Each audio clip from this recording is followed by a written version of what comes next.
Bien, est-ce que vous avez déjà eu des regrets? Si c'est le cas, parce que je pense que c'est le cas de pas mal de personnes, cette vidéo, je dis pas qu'elle est pour toi ou pour vous, mais en tout cas, elle peut peut-être t'aider à décrypter un petit peu la notion de regret et savoir un petit peu si, finalement, tu ne devrais pas trouver des mécanismes pour ne pas en avoir. Alors, je te rassure, on va pas tomber sur une espèce de vidéo un petit peu classique du développement personnel en mode vas-y, vis ta journée comme si c'était la dernière journée de ta vie. C'est bon. Je pense qu'il y a déjà assez de contenu comme ça sur Internet et je pense que ce soit pas exactement ce que tu cherches. Et donc, ce que je vais proposer ici, tu vois, c'est quelque chose qui n'a rien à voir avec l'idée de se développer personnellement en vivant son quotidien comme si c'était le dernier jour, la fameuse phrase du carpe diem très prônée par les Romains. Non, pas du tout. C'est qu'au fait, on va tout simplement parler d'un sujet un petit peu plus sérieux, mais que la notion de regret cache. Et cette notion, c'est quoi? C'est tout simplement le fait de savoir encaisser la douleur réduit la peur que l'on a de la mort. Et ça, c'est ce qui va nous amener plus tard à vivre sans regret. Et je vais essayer d'expliquer pourquoi. En gros, la douleur et la mort sont deux réalités qu'on préfère garder loin dans un placard, dans un tiroir, où tu veux, même sous un tapis, genre les mettre bien loin de notre regard et loin du cœur et loin des yeux. Ce que l'on veut, c'est qu'elles ne soient pas là. Les philosophes ont bien compris tout au long de l'histoire, différents philosophes, différents penseurs, différentes cultures, voient la mort de manière très différente. Alors je ne vais pas ici m'étaler sur la manière dont elle est perçue par différentes cultures car ce n'est pas le but de cette vidéo, mais ce qui m'intéresse, c'est surtout la notion de pouvoir l'encaisser et de l'apprivoiser.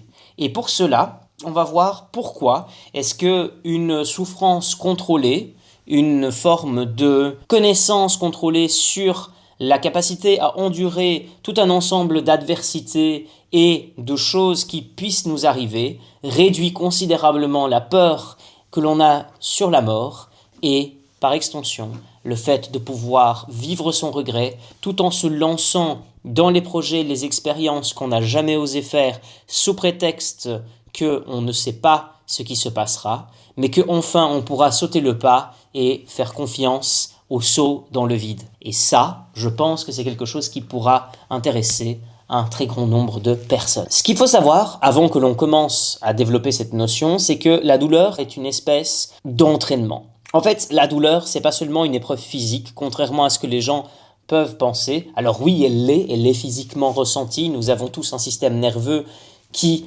a différents seuils de tolérance et de détection de la douleur, mais ce n'est pas ça qui compte en fait. La question ici étant beaucoup plus profonde, qui est la suivante, c'est de voir la douleur comme une représentation de l'adversité et surtout de la voir au-delà d'une représentation physique. C'est pas du tout une fatalité absolue, c'est quelque chose que l'on doit dompter et que l'on doit apprivoiser.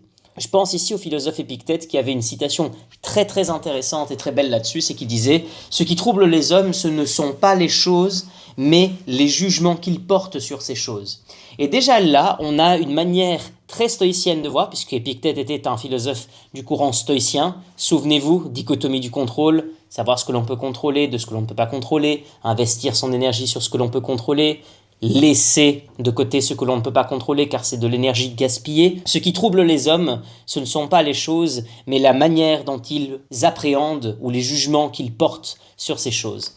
Et rien que là, ça veut dire que la douleur n'est pas quelque chose d'invincible, mais c'est quelque chose qui, dont son seuil peut être dompté. La manière dont on la dramatise dit tout sur la manière dont on la ressent.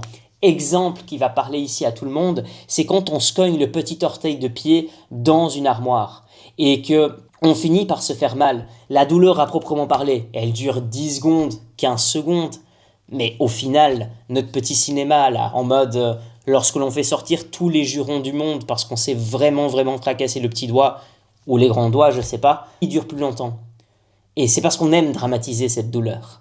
On aime se dire pendant ce moment-là, ça fait mal. En fait, c'est chiant tout simplement. On ne s'y attendait pas à se cogner, on se cogne, c'est quelque chose qui dérange plus que quelque chose qui fait mal. Et quelque part, ce sentiment, il est dans notre manière d'incarner la mort et le fait de maîtriser la douleur. Pourquoi ? Parce que Pourquoi est-ce que finalement supporter la douleur peut autant que ça réduire la peur de la mort? On peut se poser la question parce qu'on peut essayer de voir quel est le lien entre ces deux concepts qui paraissent absolument loin les uns des autres. Eh bien, parce que la mort, dans notre imaginaire en tout cas, dans la manière dont nous nous représentons, est souvent redoutée comme étant une espèce de moment de souffrance extrême. C'est la chose que l'on redoute le plus. Et paradoxalement, de tous les animaux du règne animal, nous sommes celui, à l'exception de certaines espèces évidemment animales, voilà, mais en tout cas d'un point de vue de l'intellectualisation, de la rationalisation et de la complexification de la pensée, nous connaissons notre finitude. Et du fait de connaître notre finitude, ça change tout au rapport que l'on va avoir sur la vie. Le fait que l'on va mourir change tout à la manière dont on vit notre vie. Et sur cette ligne-là, finalement, sur cette ligne de voir la mort comme étant quelque chose qui change notre rapport à la vie, je pense ici au philosophe Épicure, qui a fondé le fameux courant de l'épicurisme, qui disait « Finalement, la mort n'est pas à redouter, car tant qu'elle n'est pas là, nous vivons. Et donc il faut la laisser de côté. » C'est un des fameux principes de ce qu'il appelait le quadruple remède, le fameux tétrapharmacon.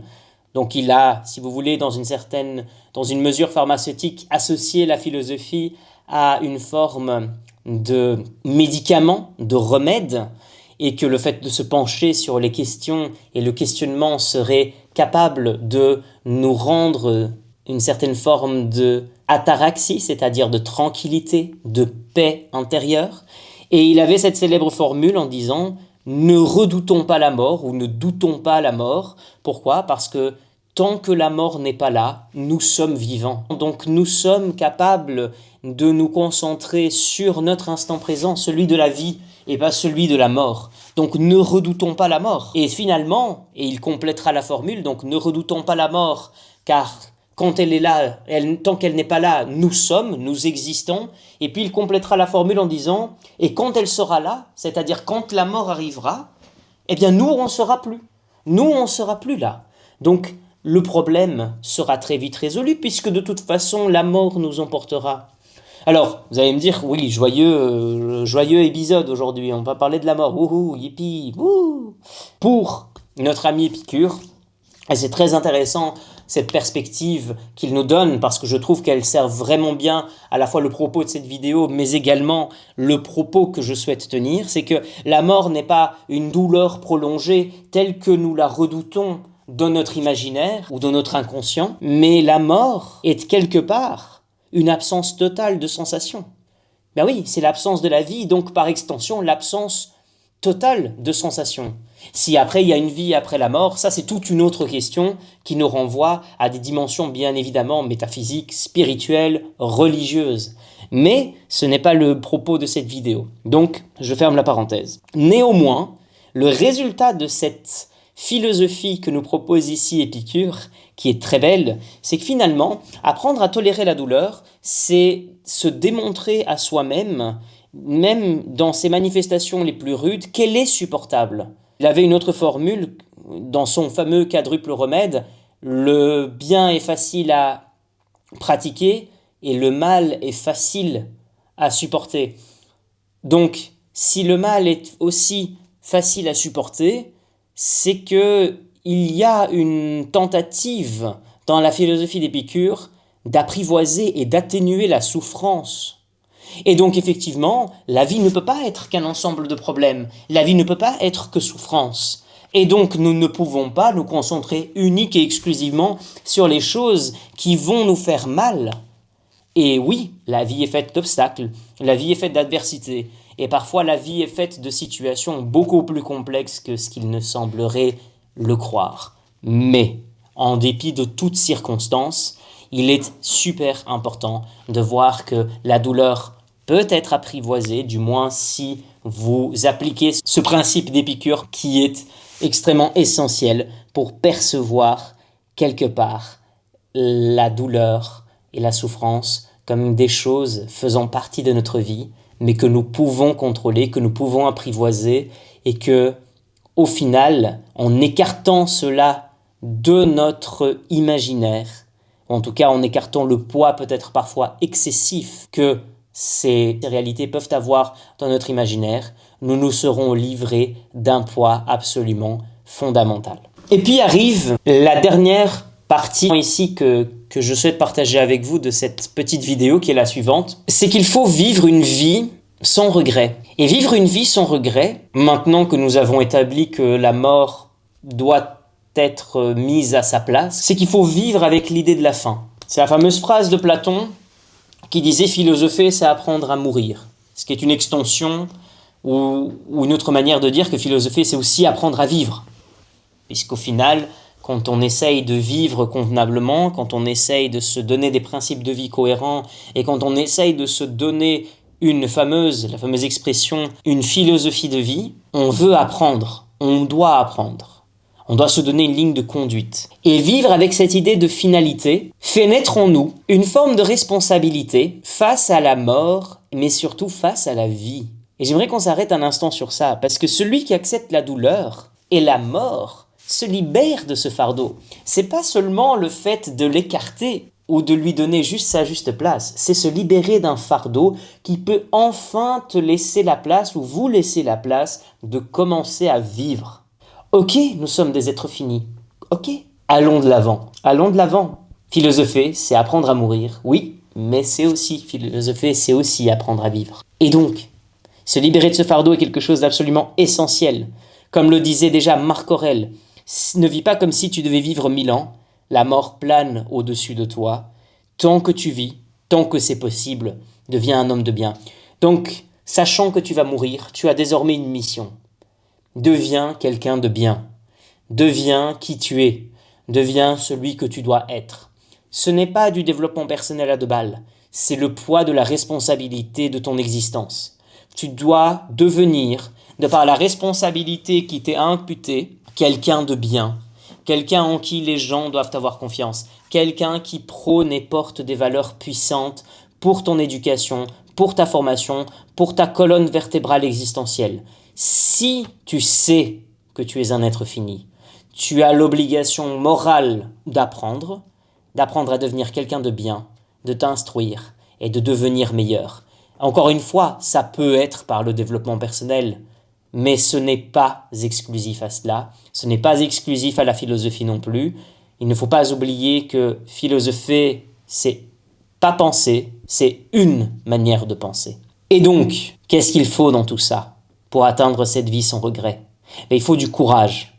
Il faut avoir du courage devant la douleur. Pourquoi? Parce que comme le disait Aristote, le courage étant une vertu, c'est celui qui est courageux, qui est capable d'affronter l'adversité et les défis de la vie. Le courage devant la douleur n'est pas une forme de pensée masochiste ou tournée vers la douleur ou la souffrance, mais une forme d'alignement ou de synchronisation existentielle. Si on a le courage d'affronter notre finitude et de passer le pas, alors on commencera à vivre une vie sans regret. Si on a enfin le courage de faire confiance à la vie, on pourra commencer à exister pleinement.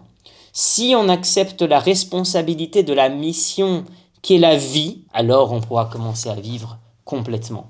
Et donc, comprenons bien que cet alignement existentiel, c'est que finalement, accepter la souffrance et réduire la peur de mourir. Et réduire la peur de mourir, c'est de ne pas avoir peur d'avoir assez vécu. N'oublie pas qu'à chaque fois que quelqu'un exprime des regrets, il le fait toujours avec une vision de rétrospective. Il dira toujours « Ah, si seulement j'avais fait ça quand j'avais 17 ans. Ah, si seulement j'avais lancé cette chaîne YouTube. Ah, si j'avais seulement commencé ce projet. Ah, si j'avais commencé à construire une voiture ou un moteur ou un tel système, machin bidule, machin chouette.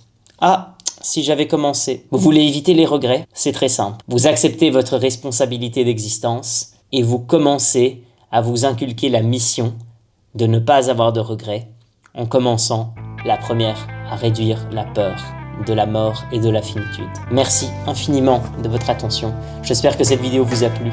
Je vous dis à très bientôt. Merci.